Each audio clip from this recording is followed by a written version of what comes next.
You've likely said it to yourself before.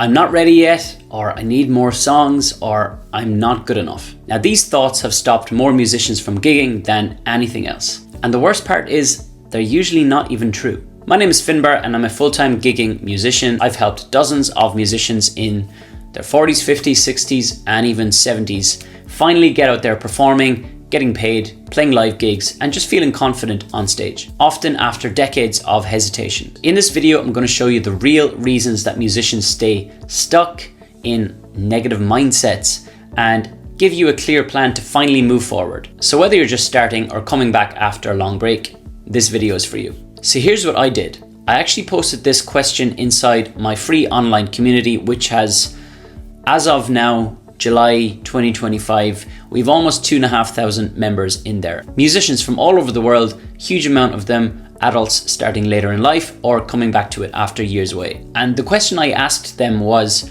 what is the one thing that has held you back from gigging sooner? Or still is? And the replies were raw, honest, and incredibly relatable. So throughout this video, I'm going to share real screenshots of people's answers because odds are you'll see yourself in them. So part one of this video is the whole belief of I'm not good enough yet. So check out this response from one of the members, Roddy. He said, "Hi Finbar, for me, although I've been to an open mic a few times and feel okay about performing a few numbers, I feel that the main reason for not gigging is that I really want to be good, not just okay." Now, Roddy's comment is something that I hear all the time. And wanting to be better is great, but chasing perfection, this is something that definitely keeps people stuck. The way you actually get good or get better is by just putting yourself out there and learning from your mistakes, not just by waiting for the perfect moment. Here's another one.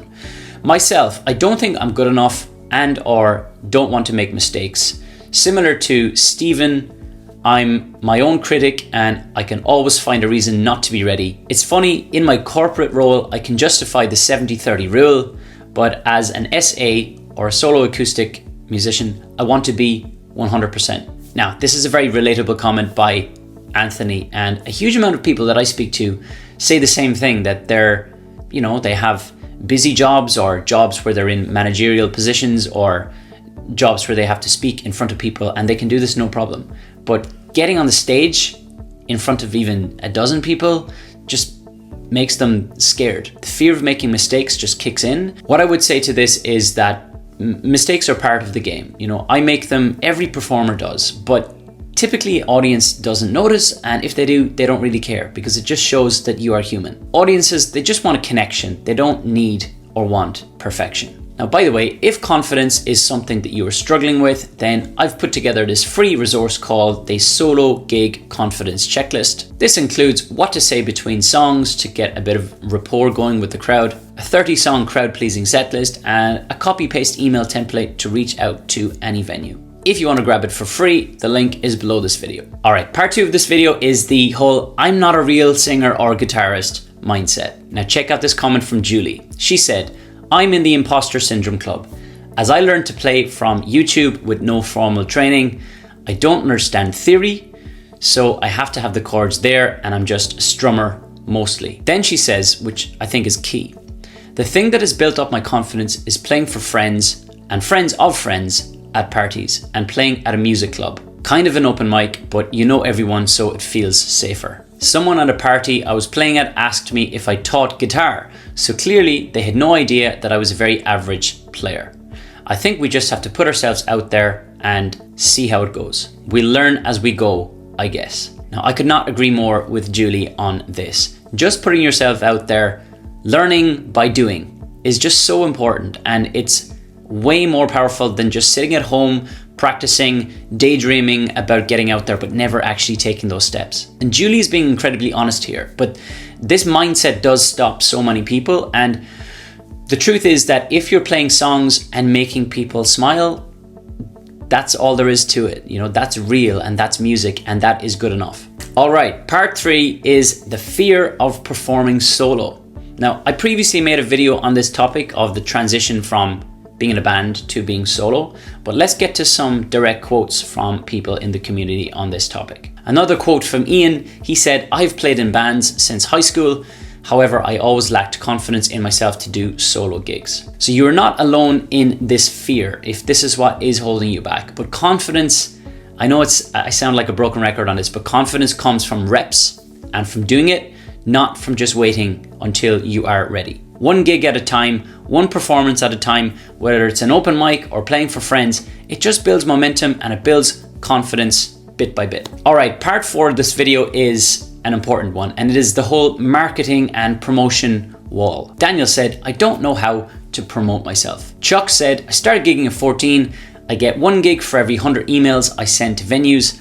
I love to play, but I hate marketing. Now, so many musicians hit this wall, and it can be a tricky one. You know, sometimes it's not the playing, it's the getting gigs is the difficult part. But the truth is, you don't need to be a marketing expert. So let me show you a real story from Andy, one of my coaching clients who actually booked gigs by just walking into venues.